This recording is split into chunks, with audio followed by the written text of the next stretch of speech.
Priority 9, next generation reforms. Economic policy framework.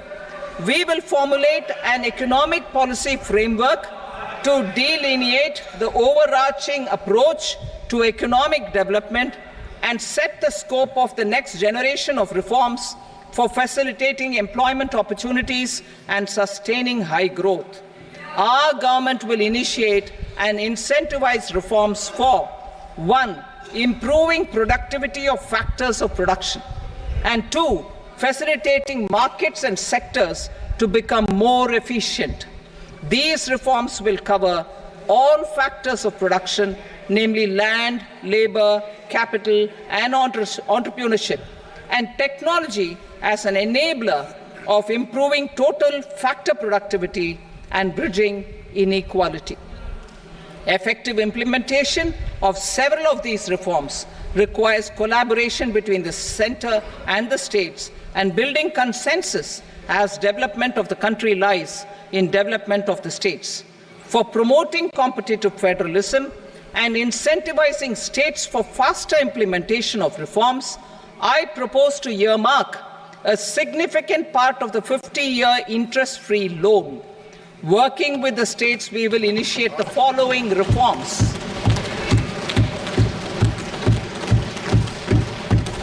Land-related reforms and actions, both in the rural and urban areas, will cover land administration, will cover 1. Land administration, planning and management, and 2. Urban planning usage and building bylaws. These will be incentivized for completion within the next 3 years through appropriate fiscal support. Rural land-related actions. Rural land-related actions will include 1. Assignment of unique land parcel identification number, UL PIN, or Bhu Aadhaar for all lands. 2. Digitization of cadastral maps.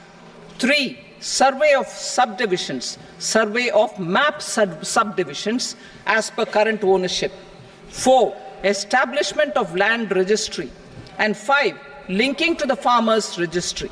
These actions will also facilitate credit flow and other agricultural services. Urban land related actions. Land records in urban areas will be digitized with GIS mapping. An IT-based system for property record administration, updating, and tax administration will be established. These will also facilitate improving the financial position of urban local bodies. Labor-related reforms. Services to labor. Our government will facilitate the provision of a wide array of services to labor, including those for employment and skilling.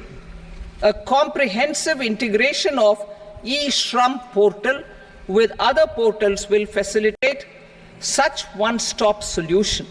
Open architecture databases for the rapidly changing labor market, skill requirements, and available job roles, and a mechanism to connect job aspirants with potential employers and skill providers will be covered in these services.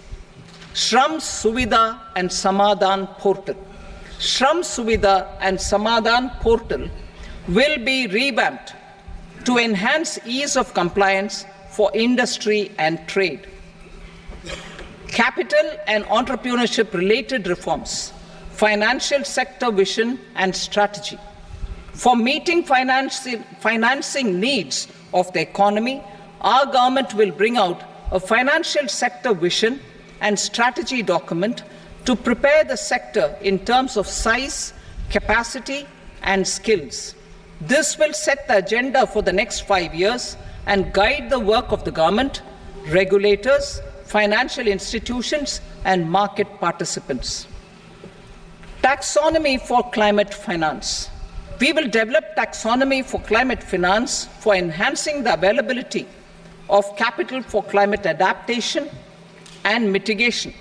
This will support achievement of the country's climate commitments and green transition.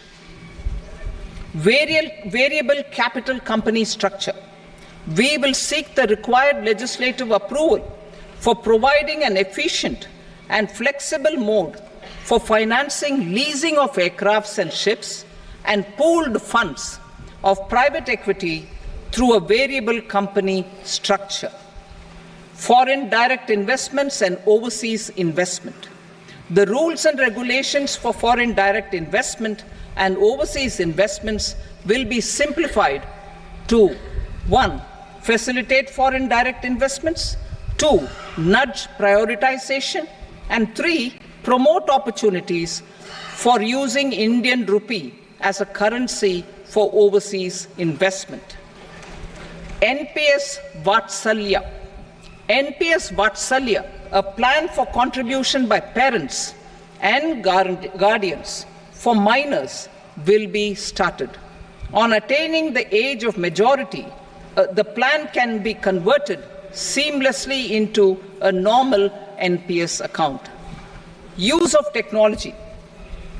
We have successfully used technology for improving productivity and bridging inequality in our economy during the past 10 years. Public investment in digital infrastructure and innovations by the private sector have helped in improving access of all citizens, particularly the common people, to market resources, education, health and services. We will step up adoption of technology towards digitalization of the economy. Ease of doing business. For enhancing ease of doing business, we are already working on the Jan Vishwas Bill 2.0. Further, states will be incentivized for implementation of the business reforms, action plans, and digitalization. Data and statistics. For improving data governance, collection, processing and management of data and statistics, different sectoral databases, including those established under the Digital India Mission, will be utilized with active use of technology tools. New pension scheme. The committee to review the NPS has made considerable progress in its work. I'm happy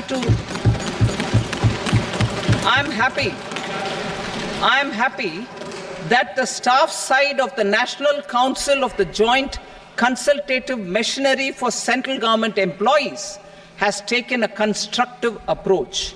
A solution will be evolved which addresses the relevant issues while maintaining fiscal prudence to protect the common citizens. Budget estimates for 24-25.